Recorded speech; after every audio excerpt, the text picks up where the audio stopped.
There is a frustration many people carry but cannot define. I meet individuals who are successful on paper, active in life, surrounded by opportunities, yet internally something feels off, not broken, not destroyed, just misaligned. And the danger of this condition is that you can function in it for years without ever identifying the cause. Let me submit something to you that may sound uncomfortable, but it is truth. When a life feels off, it is rarely because life is attacking you, it is because you are living outside of your original design. I have learned that confusion is not a lack of intelligence, it is often a signal. A signal that something is out of place. And if I ignore that signal long enough, I begin to normalize dysfunction. So the question I ask myself is this: what in my life is active but not aligned? Because activity without alignment will always produce frustration. I have discovered that many of us have been trained to misdiagnose our condition. When something feels off in my life, my first instinct is to assume that I am failing, that I am not doing enough, not trying hard enough, or not becoming enough. But I have learned that this is often not true. The issue is not always failure, the issue is misalignment.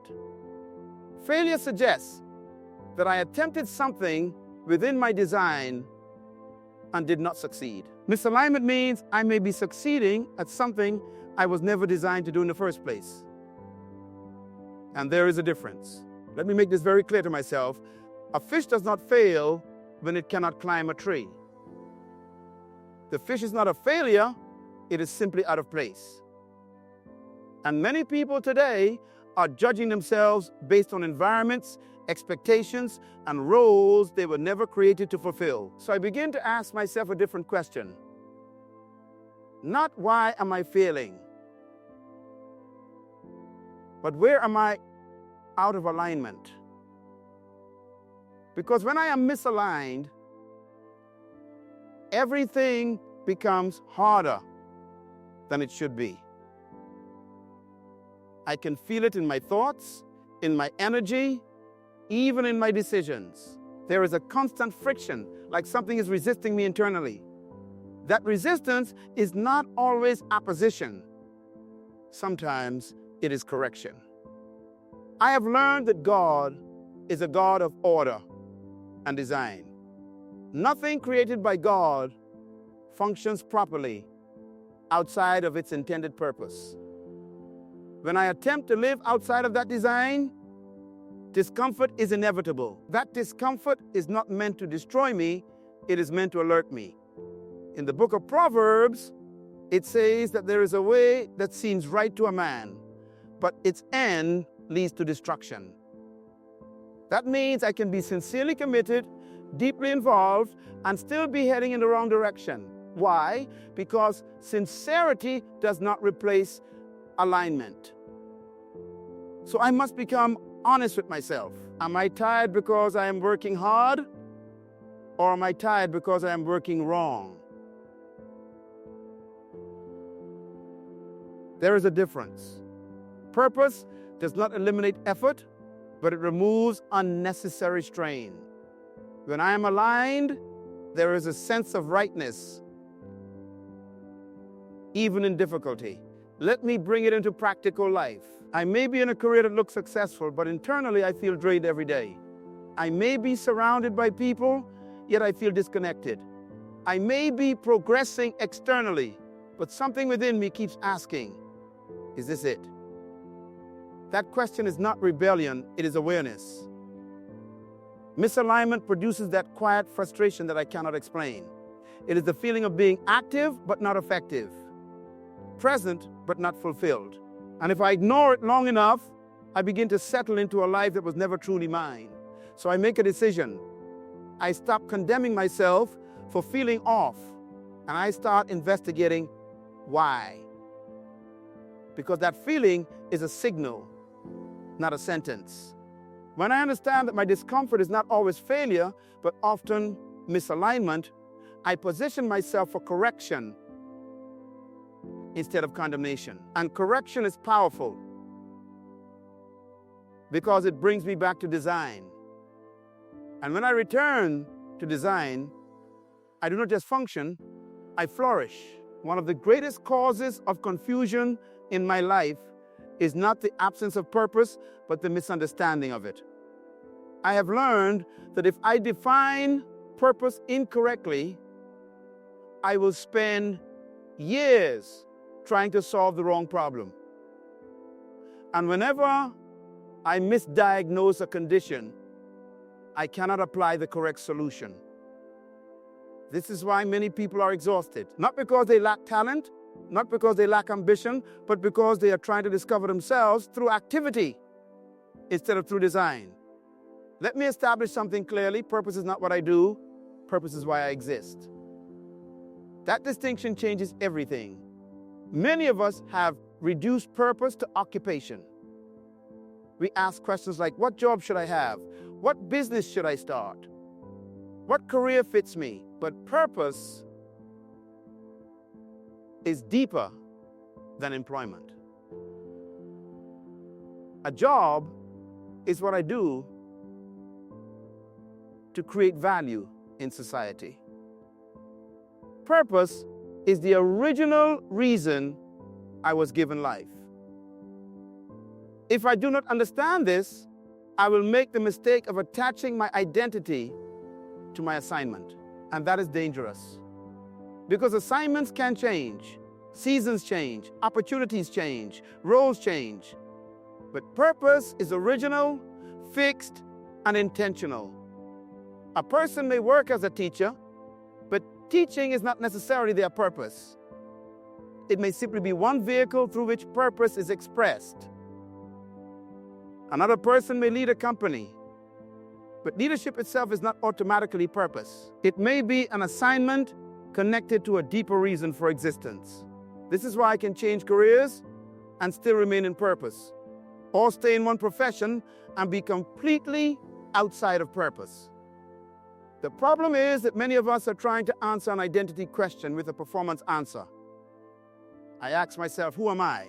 And then I answer with what I do. I say, I am a businessman. I am a student. I am an entrepreneur. I am an artist. But those are functions, not identity. When function becomes identity, I become vulnerable to collapse. Why? Because the moment the function changes, I no longer know who I am.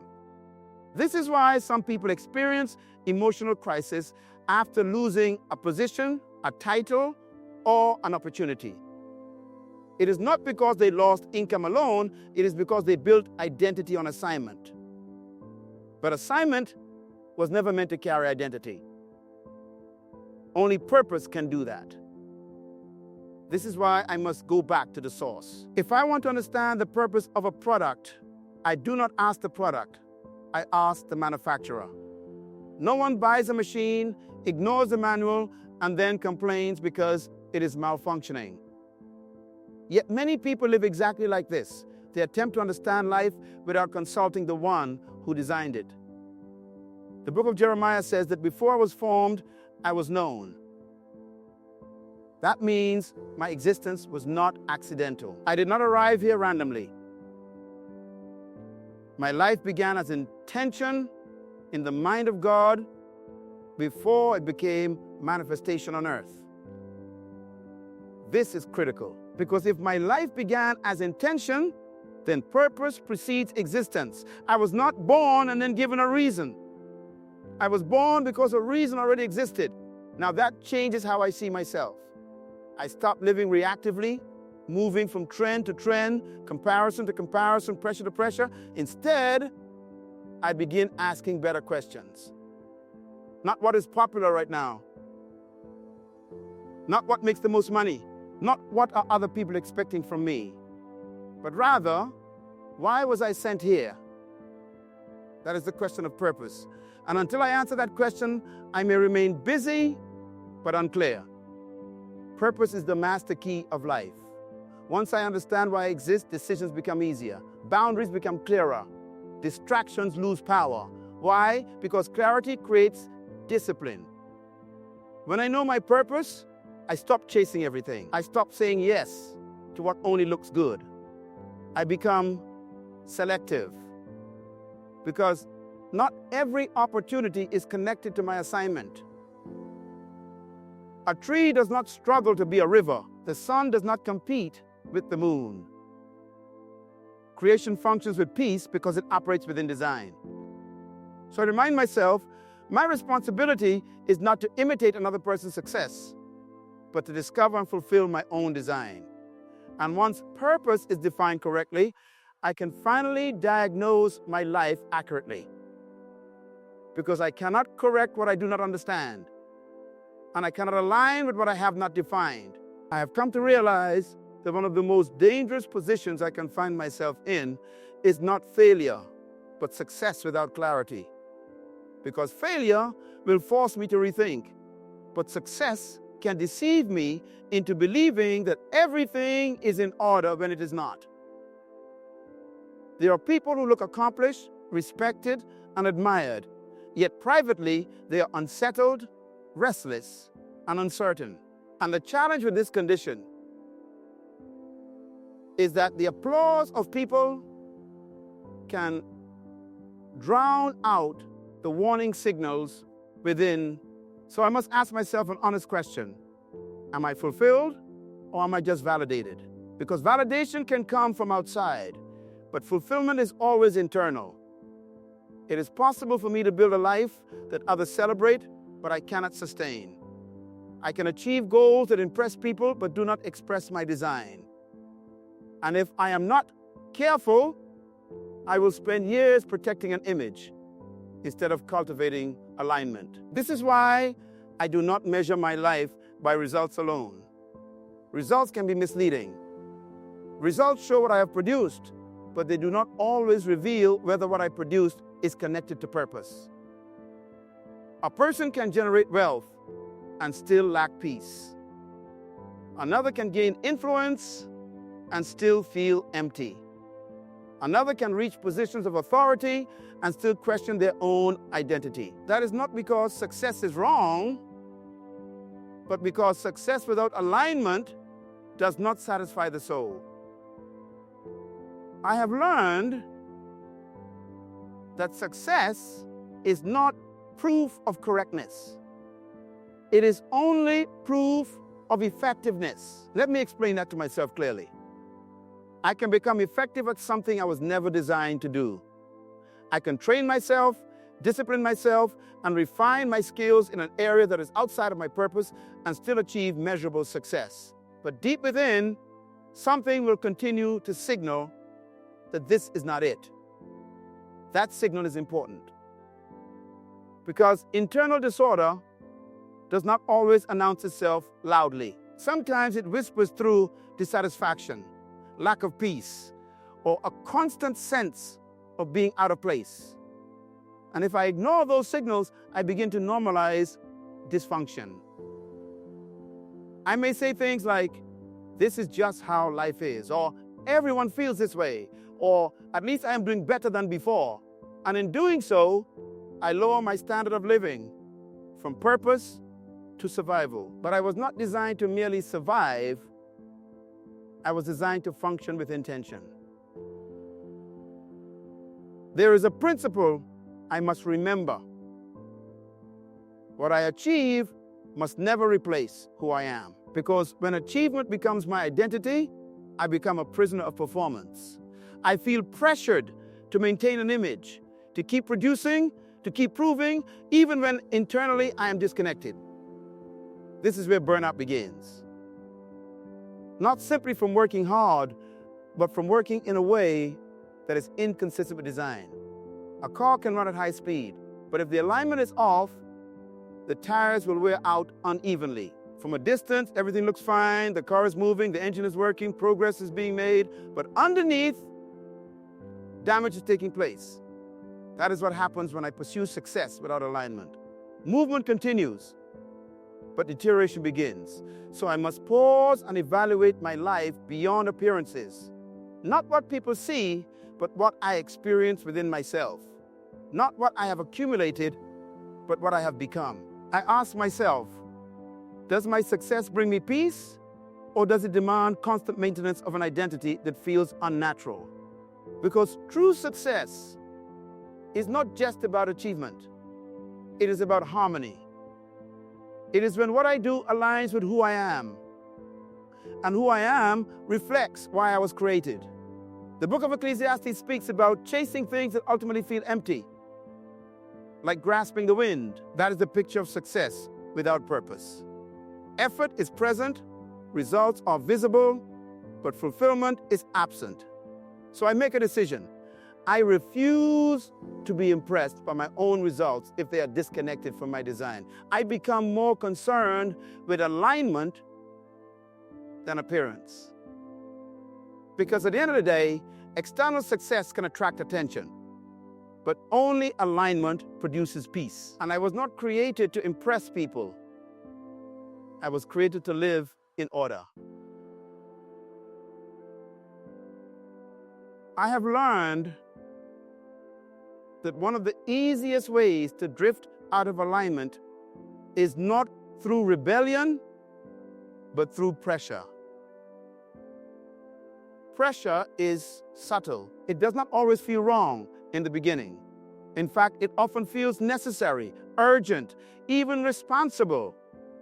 But if I am not careful, pressure will begin to dictate decisions that purpose was meant to lead.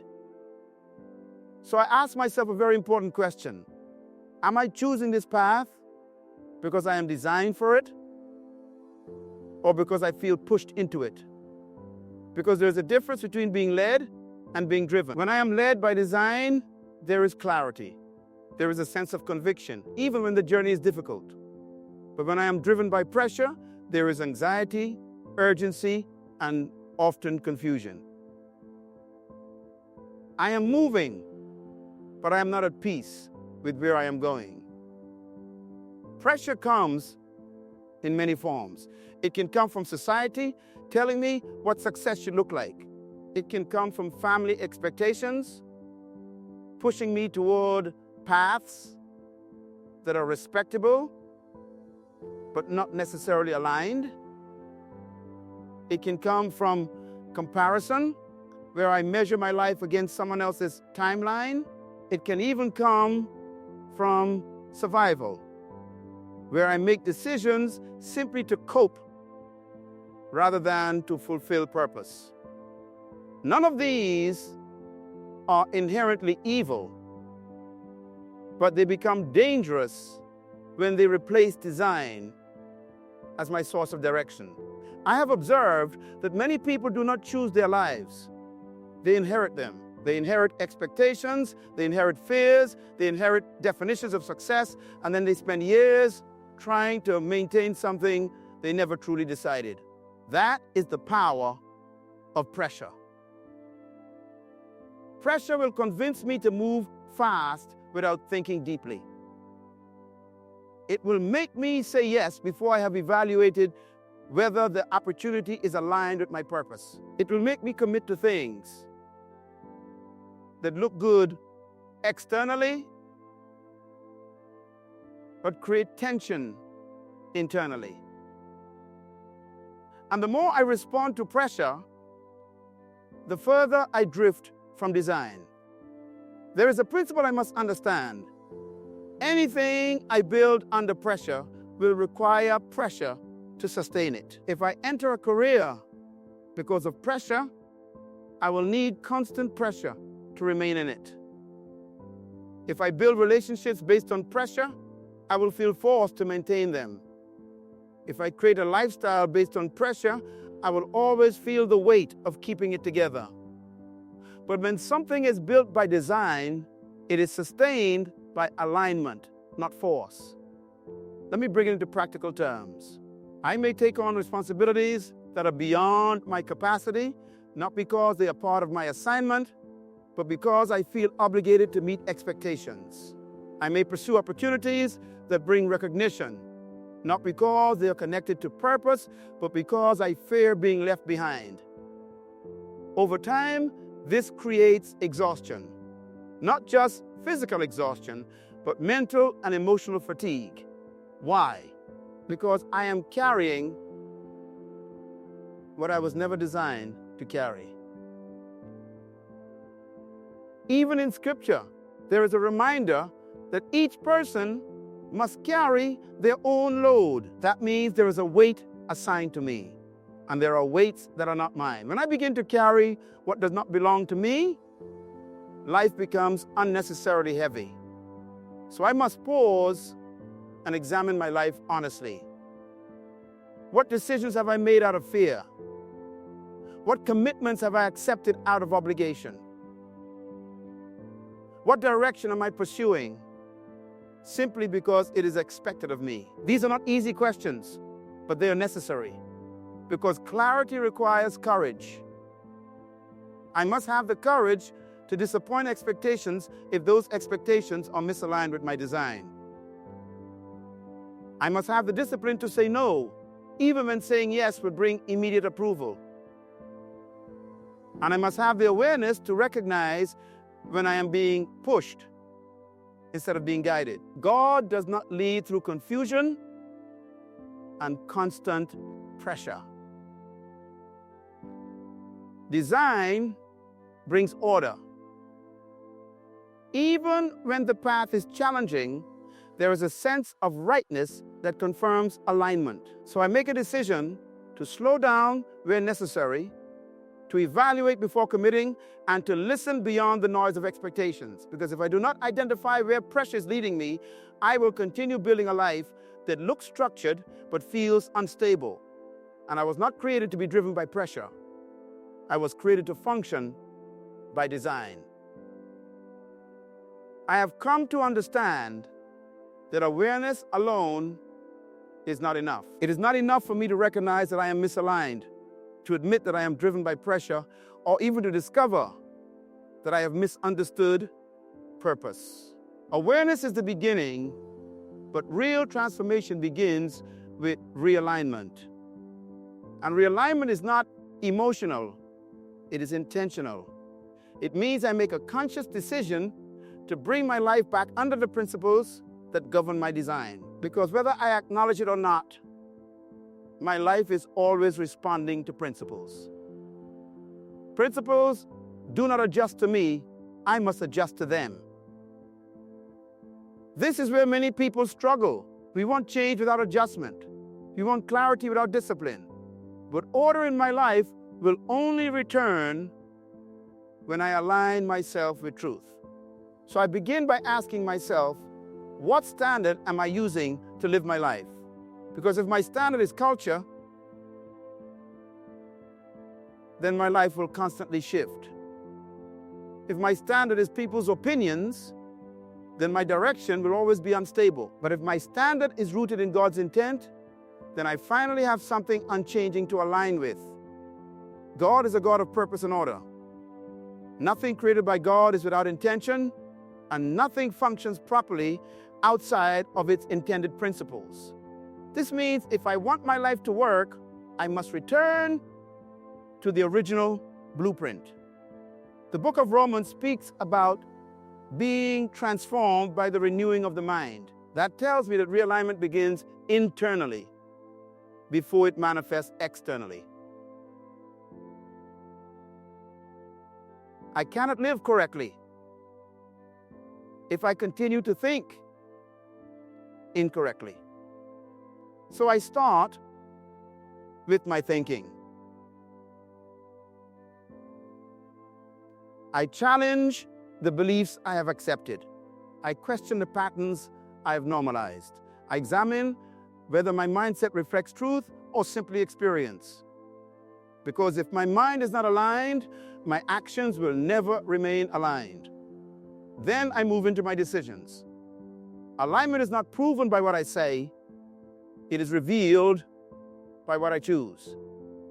Every decision I make either moves me closer to purpose or further away from it. I ask myself, does this decision reflect design or does it contradict it?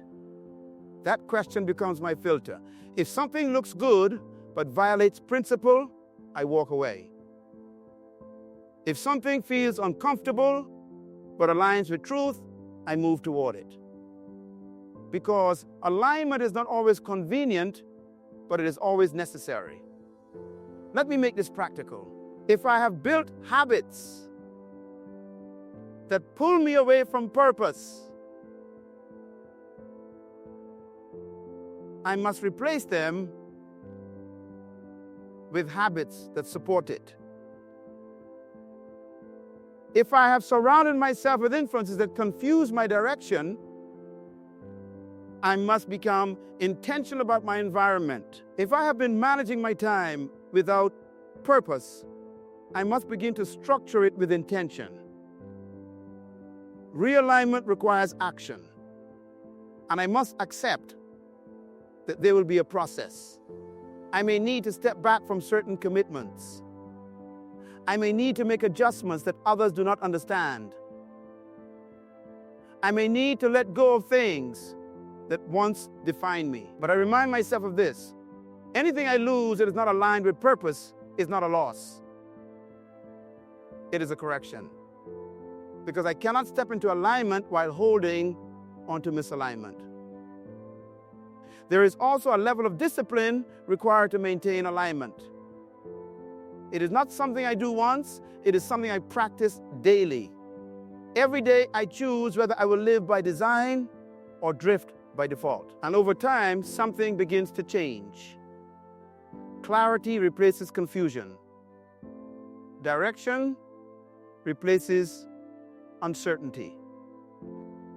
Peace replaces internal tension. Not because life becomes perfect, but because life becomes ordered. I begin to experience what it means to function as I was intended. My energy is no longer scattered. My decisions are no longer reactive. My life begins to reflect intention instead of accident. And this is the goal: not just to be busy, not just to be successful, but to be aligned. Because when my life is aligned with God's original intent, I do not have to force fulfillment. It becomes the natural result of living in design. And that is where true stability begins. Now I come to a moment of decision. Because everything I have said means nothing if I do not respond to it. I have heard the truth, I have recognized the signs, I have identified the misalignment, but the question is no longer what I know. The question is, what will I do with what I know? Because information without action produces frustration. So I challenge myself with this: I will not leave this moment unchanged. I will not return to living by default when I have been exposed to design. I will not continue blaming circumstances when I now understand alignment. I make a decision today to pause and evaluate my life honestly, not emotionally, not superficially, but truthfully. I identify what feels off, and instead of ignoring it, I confront it. I ask the hard questions. I examine my direction. I become intentional about my alignment. And then I act. I begin to make the necessary adjustments, even if they are uncomfortable. I release what is not connected to my purpose. I step away from what is driven by pressure. I commit to principles that reflect God's intent for my life. Not tomorrow, not someday, now. Because delay is the enemy of alignment. I remind myself that my life is not random. I am not here by accident. There is intention behind my existence, and I owe it to that purpose to live deliberately. So from this moment forward, I choose clarity over confusion. I choose alignment over activity. I choose purpose over pressure. And I refuse to settle for a life that feels off when I was created to live in order.